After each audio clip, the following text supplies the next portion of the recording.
All right, Shalom. First and foremost, I want to give all praises, glory, and honor to Yad, La, Yahweh, Bahashem, Yahweh Shai, Bahashem, Racha, Kwadash.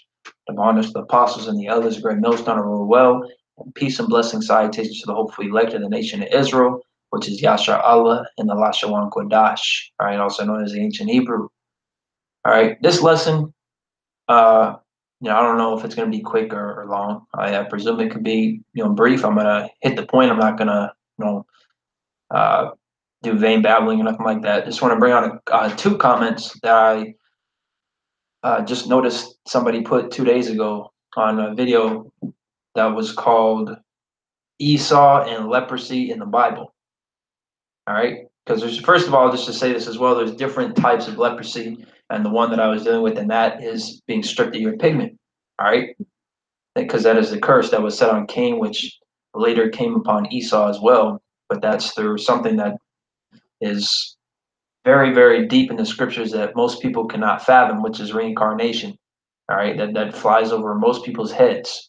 Okay, we're not we're not talking about Hinduism type stuff where you come back as an animal.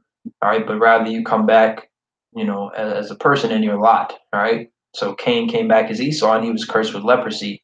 He was cursed with his pigment being stripped from it. Okay, which is indeed a curse. All right, it's not normal to look like that.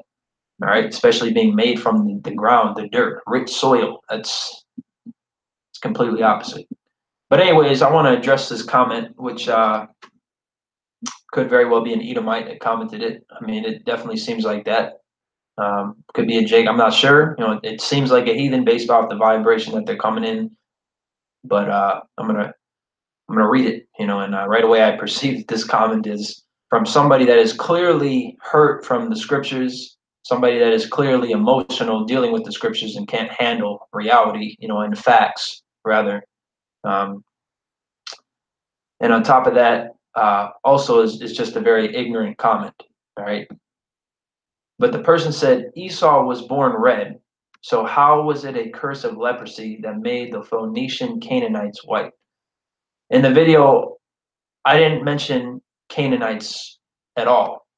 All right, Canaanites were Hamitic; they were dark skinned, which is not the same as so-called Negroes. Right, that's clearly a different people. All right, you can tell by the way they act, by even how they look. They're not the same people. Just because they both have dark skin doesn't mean they're the same people. All right. He said it is absolute mental retardation to think albino means leprosy. The Phoenicians, once again, he keeps bringing up Phoenicians. I never mentioned Phoenicians in that video. All right. Went out into the world by way of boats. Phoenician Edomites came to North America, not Hebrews. You said Jacob stayed at home while Esau colonized the world. The scriptures say that. And I'm saying Jacob stayed at home as in that's what the scriptures say, that he dwelled in tents, not necessarily that he literally stayed at home. I never said that he stayed at home. What does that even mean? It says in Genesis 25 he dwelled in tents, because it just means he was a kind of homebody, relaxed type of person, whereas Esau was out hunting a lot. All right, that's literally all that was talking about. But Jacob right now, the Israelites, are scattered. They come looking like all different people, but mainly it's the so-called Negroes, Latinos, and Native Americans. All right, it's just bywords that were placed on us to separate us as a people, because the devil Esau, Edom, uses a form, a tactic rather, known as divide and conquer. All right, which is an effective tactic that he's used for centuries. All right, but he said that would make American Indians Edomites in your retarded way of seeing things. Only, and that makes I'm not even going to say little, that makes no sense. That doesn't make sense at all. I don't understand what he's trying to say with that. But only a supreme idiot thinks American Indians are black. First of all, what is black? Because people love throwing that word around. What the hell is black? I mean, there's several meanings to black. You go to the etymology. Black means ugly, means filthy, it means wicked, it means evil. And then white means, of course, the opposite: pure, beautiful, holy, consecrated, stuff like that. Now, black, there's no black people. like in that in a literal sense. There's people that are different shades of brown, but not literally black. And if you want to, be technical and use the correct definitions of words, Edomites are black. All right, they're pale in tone, or red in tone rather, but they're black in the spirit. They're wicked. All right, they are the wicked. They were created to do wickedness. All right, but I don't get how, because he said, you said Jacob stayed at home while Esau colonized the world. That would make American Indians Edomites. That's completely false. That doesn't make any sense at all. The so-called Native Americans, along with the other tribes of the Northern Kingdom after the Assyrian captivity, came over to the Americas. All right, and that can be proven through the scriptures, which of course is our main source, not our emotions. And because this guy is clearly coming straight out of his own emotions and not out of the scriptures. So, and I'm just telling it like it is, right? Because that's how we do it, right? We tell it like it is. Now, the scripture tells Esau was going to claim the world, right? And he was given a sword to do it, right? His sword is blessing, whether you take that as a literal sword, a gun, missiles, whatever. That's all forms of a sword, a modern day sword. And he used that to conquer the planet, because right now it's his kingdom. All right, and he's about to go down, and he is going down. And this comment is a perfect example. You can clearly see that this guy is butthurt. All right, just up and down. Just say it like it is. He's butthurt, and he's emotional, and he got offended by this. All right, and I would not be surprised if this person is an Edomite. All right, which is why it struck him so hard. So I can actually start with the scripture first. Let me just screen share real quick. But dealing with the American Indians, so-called, coming over here, there's a lot of relics that prove that they're the Israelites. There was a man on Fox News that even shared those relics, and he ended up getting fired on Fox for it. All right. There's a lot of, first of all, the scriptures prove that they came over to the Americas after the Assyrian captivity.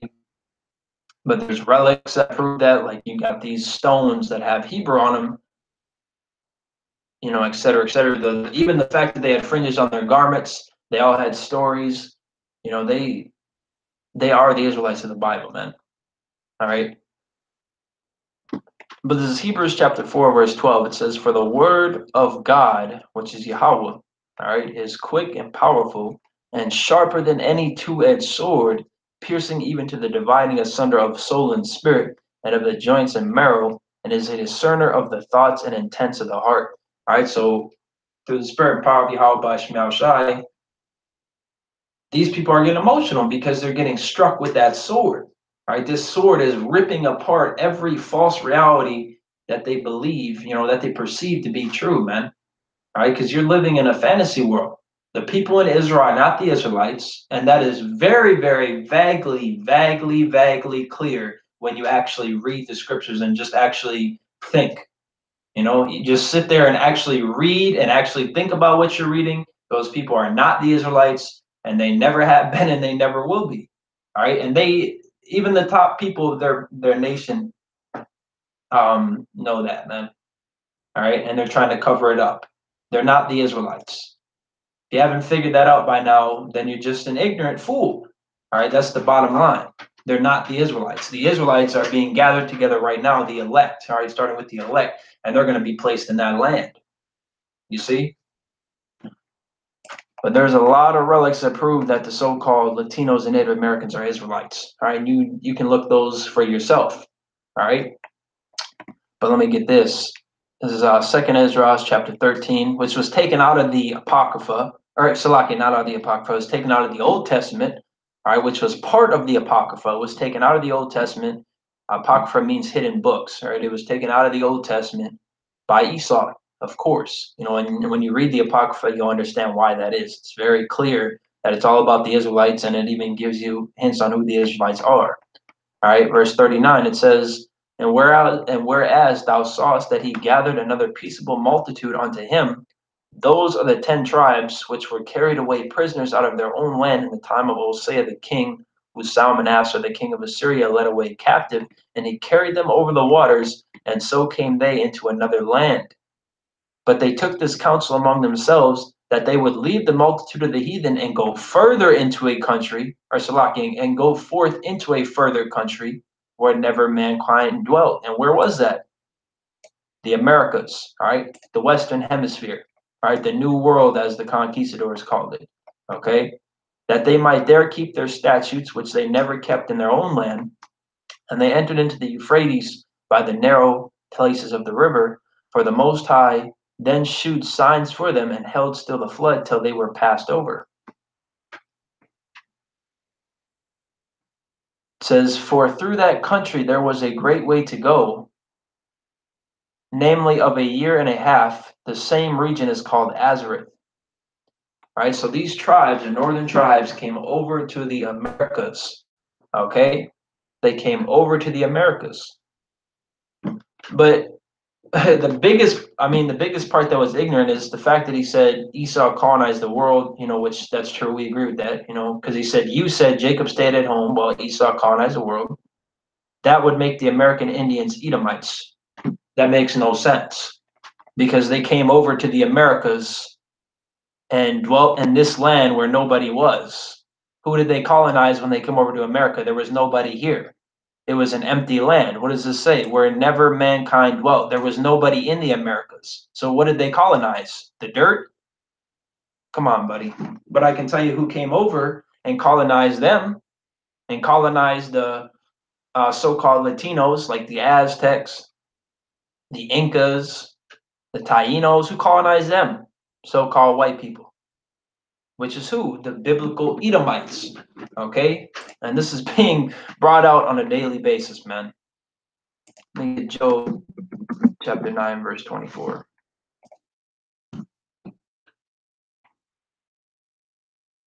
It says, the earth is given into the hand of the wicked. He covered the faces of the judges thereof. If not, where and who is he? All right, so the earth is given into the hand of the wicked. The wicked are in rulership right now. Is that evident? It's very evident. Every day you wake up, you see wickedness.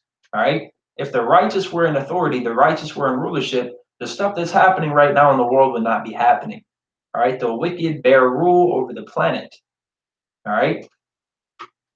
Because the earth was given into the hand of the wicked. Why is that? Because us as Israelites, we constantly went off and transgressed Yahweh, all right, his commandments. And because of that, we were put into subjection and the heathen bear rule over the planet. All right, let me get 2nd Ezra chapter 6, verse 9. It's just funny to me how so-called white people are extremely prideful, like it says Esau is, and they're extremely prideful, and they say, they boast about how they're ruling the world and how they conquered these people and this and that, right? But then when we bring out the scriptures showing you that, yeah, it tells you that the Edomites, the wicked, would be ruling the world. Now all of a sudden they don't do that. Now all of a sudden they're not ruling the world or this and that. Well, that ain't us and this and that. Now all of a sudden you just flip the script. It doesn't work like that. It doesn't work like that. All you want to do is you want to reap good out of everything. All right. Once you realize that there's consequences to your actions, all of a sudden you're not proud of it anymore. You're not a part of it. That wasn't you. It doesn't work like that. All right. It doesn't work like that. This is 2nd Ezra chapter 6, verse 7 to 9. Then answered I and said, what shall be the parting asunder of the times, or when shall be the end of the first and the beginning that followeth? Ezra, because Esdras is Ezra, right? He's saying, like, when is this world going to come to an end and the next come, And he said unto me, from Abraham unto Isaac, when Jacob and Esau were born of him, Jacob's hand held first the heel of Esau, for Esau is the end of the world, and Jacob is the beginning that followeth. Has Yahushua came back yet? Are all the tribes in their land? Has a new covenant been established? Are the heathens in slavery? No, no, no, no. What does that mean? The end of the world has not came yet. All right, because this is talking about Esau's world, the end of Esau's world, the world that he bears rule of. All right, because a lot of times when it uses the word new in the Greek, it's talking about refreshed. All right, the world is going to be refreshed. The people that are in power now are going to be taken out of power, and the righteous are going to be put into power. Okay?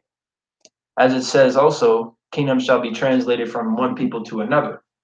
Let me get that. I got to go on my phone to get this.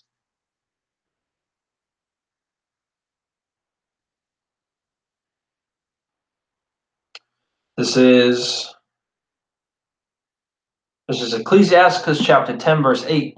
Because of unrighteous dealings, injuries, and riches got by deceit, the kingdom is translated from one people to another. All right, and it's going to be translated from the Edomites to the Israelites. All right, not to Moab. All right, not to Ammon, not to Elam or Ishmael. It's going to go to Israel. All right, Yashar Allah. It's going to go to the so-called Negroes, Latinos, and Native Americans, those that descend from the seed line of Jacob, right, which was a patriarch, the son of Isaac, and Isaac was the son of Abraham. Okay. Also, it actually tells us in Daniel, pretty sure, that the saints shall take the kingdom. Where are they going to take the kingdom from? The Edomites. This is Daniel chapter 7, verse 8. Let's see if I can. Okay. It says, but the saints of the Most High shall take the kingdom and possess the kingdom forever, even forever and ever. And that's going to start with Yahweh Shai, all right? Because he's going to be wearing those many crowns, and that represents all the kingdoms that he's going to take down when he comes back, all right? And Yahweh Shai is Hamashiach, all right, the Messiah, not Jesus Christ. That's a false name which goes back to Serapis. That is not the name of the Messiah of the Bible, right? If you're calling on Jesus Christ, you're not calling on anybody that you should be. You're not calling on God or his son, all right? You're not calling on Yahweh or Yahweh Shai, okay? And those names should not be heard out of your mouth in a good light, right? You should not be praising Jesus Christ. You should not be praising Allah or Jehovah. You should not be praising Yeshua or Yahushua. None of that shit, all right? None of it. Yahweh wa Yahweh Shai. All right, so the saints, starting with Yahweh Shai, which the saints is the elect, they're going to take the kingdom and possess it. So if I'm going to take something, that obviously implies that you're taking it from somebody. You're not just taking it. It's not just anybody, it's just, nobody owns it, nobody possesses it. You're taking it from somebody. So who are they taking it from? The Edomites, specifically the Amalekites, which is the head tribe of Edom, which is the so-called Jewish people today, right? Primarily, okay? Starting with the elite bankers, because they're the ones that really reap the benefits of owning the world, right? And that's really who you should be getting mad at, not us. You should be getting mad at your own people, the top leaders of your nation, the elites, like the Rothschilds, the Rockefellers, because they're not giving you any piece of the cake, man. They're really not giving you. I mean, they set up systematically for you to succeed in this and that, but even then, you're not anywhere on their level. You should be knocking at their doors. You should be flooding their YouTube pages and shit, Needs to say if they even have YouTube pages. I'm just saying, you should be getting mad at them, not us, right? Because we're going to take the kingdom, right? Through the spirit and power of Yahweh Shema Shai, we're going to take the kingdom regardless, all right? So you should at least be begging them to give you money so you can live it up, man, because you're about to go into slavery, all right? So I'm bringing this out because the spirit jumped on me to do this, this lesson. Esau conquered the world, tells us also when the wicked bear rule that the people mourn. Right, that's in Proverbs, if I'm not mistaken. Oh,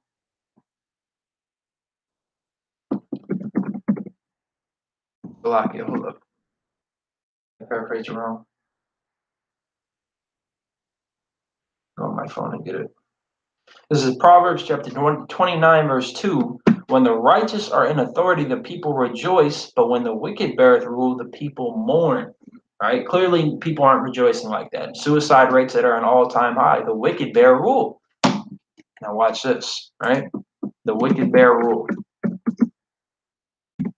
Start at Malachi 1 and 1 down to 4, right? Just watch.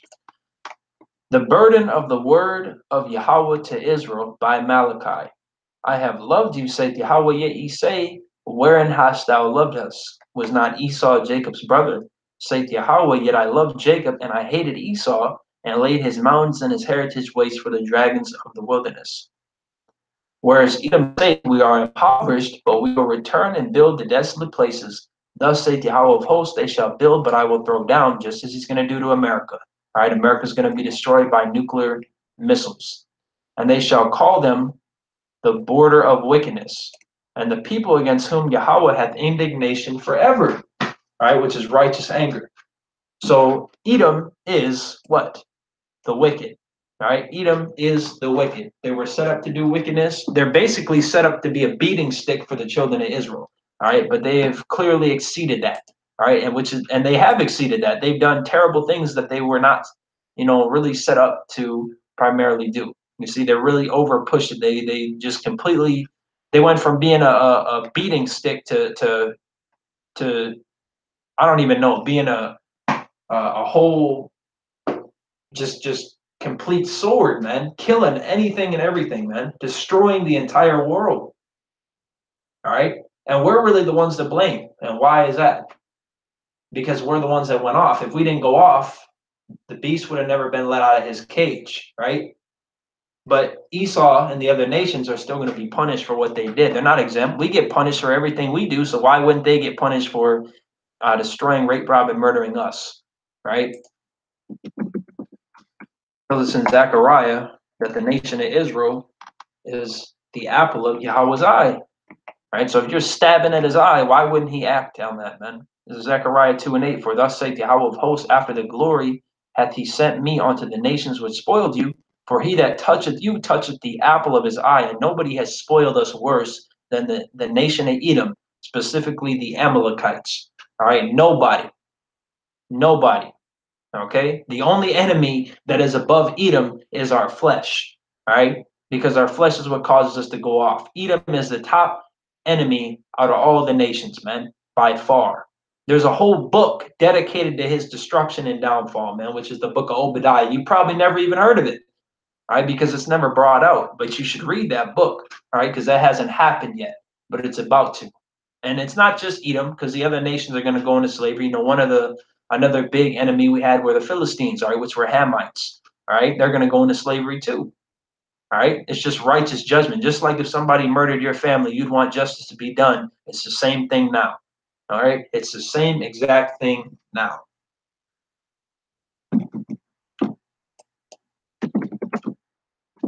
King David said, he wanted to be saved from the wicked, which is thy sword. He's talking to Yahweh. The wicked is Yahweh's sword. This is Psalm 17:13. Arise, O Yahweh, disappoint him, cast him down, deliver my soul from the wicked, which is thy sword. All right, so the wicked is Yahweh's sword. All right, Esau was blessed with a sword. All right, actually tells us that in Genesis 27. Let me get that. Genesis chapter 27, I'll start at verse 39. And Isaac his father answered and said unto him, Behold, thy dwelling shall be the fatness of the earth and of the dew of heaven from above. All right, right now Esau is in rulership. All right, it's his turn to rule. And by thy sword shalt thou live, and shalt serve thy brother, and it shall come to pass when thou shalt have the dominion that thou shalt break his yoke from off thy neck. It's no mystery that the so-called white people have conquered, raped, robbed, and murdered the entire planet, man. All right, and really, when you say that, you're not even being hyperbolic. All right, you're really not. In some way, shape, or form, he has harmed everybody on the planet, man. He's harming the planet itself. You can't get around that, man. Your record bears witness to you, just like how people be doing credit checks. Well, let's check his credit, or let's check his criminal record, his background. You check Esau's background, the list is infinite, man. All the crimes that he's committed, and he hasn't paid for them yet. But you're about to. Okay? You're goddamn right you are. All of the heathen nations are. Just as 2/3 of our people are about to pay for not repenting to Yahweh Bashem Yahweh Shai. All right? Yahweh could strike me down with death right now and he'd be righteous, man. He'd be justified for it. Right? We're seeking mercy from Yahweh Bashem Yahweh Shai. This is Revelation chapter 6, verse 4. And there went out another horse that was red. Who else is red? Genesis 25:25. Edom, Esau. All right, Esau is red. And power was given to him that sat thereon to take peace from the earth, that they should kill one another. And there was given unto him a great sword. And he's about to really utilize that sword in these days that are coming up, man. Okay? Which the modern day sword is what? Missiles, bombs, guns. Come on, man. So that comment was just pure ignorance. And then he actually had a second comment, which was really just one short sentence, but still ignorant. He said, really stupid. Hebrews were ruddy like King David, fucking retarded. Red and ruddy is not the same thing. Okay, ruddy can mean many different things, but the Hebrews were dark skinned. And you're going to find, if you don't believe us, that's fine. You don't have to believe us. In fact, it's better if you don't. All right, because the look on your fucking face when it comes to life is going to be hysterical. All right, and it's not meant for you to get anyways. It's only meant for the elect of Israel. So we ain't going to lose sleep because you're not getting it. We're also not going to lose sleep because you're getting emotional. If anything, that boosted our faith. Seeing you get emotional is really uplifting in the spirit because that proves that this is the truth, man. Why else would you get so butthurt over a video? Like, if you don't like what you hear, you could just turn it off. But instead, you have to talk shit because you're emotional. All right? But this word is going to prevail, man. You can't do anything against this truth. Well, let's say, but for, I believe it's in Corinthians. If I'm not mistaken, I very well could be, though. Okay, here we go. 2 Corinthians chapter 13, verse 8. For we can do nothing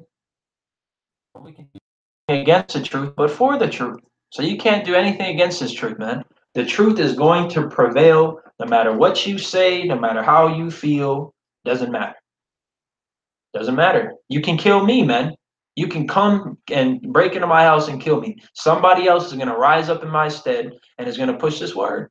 You can't do anything against this truth, man. All you can do is sit back and ooh and ah. That's all you can do.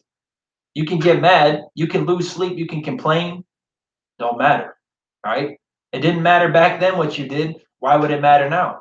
All right. You killed most of the apostles. Right. You know, you persecuted us like Nero. He persecuted the Christians, which were Israelites that followed Yahushai. Doesn't matter. But we're still here now. We're back today. The same spirits are back today. And just like you're back today, you're going to do the same shit. But guess what? The end game is what? Yahweh sending his son Yahushai. All the kingdoms being taken out of power, and Yahushua is going to be crowned, and we're going to rule the planet, man. The next world to come. All right. Esau is the end of the world. Jacob is the beginning of it that followeth. All right. So I just want to address that comment. I think I'm going to close out with this script right here. This is 2nd Esdras chapter 6. I'll read, well, two scripts. It says, 2nd Esdras 6 and 27, for evil shall be put out, and deceit shall be quenched. Verse 28, as for faith, it shall flourish, corruption shall be overcome, and the truth, which hath been so long without fruit, shall be declared. All right, so through the spirit and power of Yahweh Ba'ashem Yahushai, we are doing just what we're supposed to be doing. All right, pushing this word in season, out of season, on the highways and byways, and on the internet. All right. And there ain't a damn thing that you can do about it. There isn't. All right. I don't even mean to sound prideful, but through the spirit and power of Yahweh by Shemal Shai, there ain't shit that you can do against this word, man. In fact, let me get one more. From Acts 5. It was Gamaliel speaking to the chief priest and scribe, I'm pretty sure. I say pretty sure because I'm not sure if it was the chief priests and scribes, but it was rulers of our people.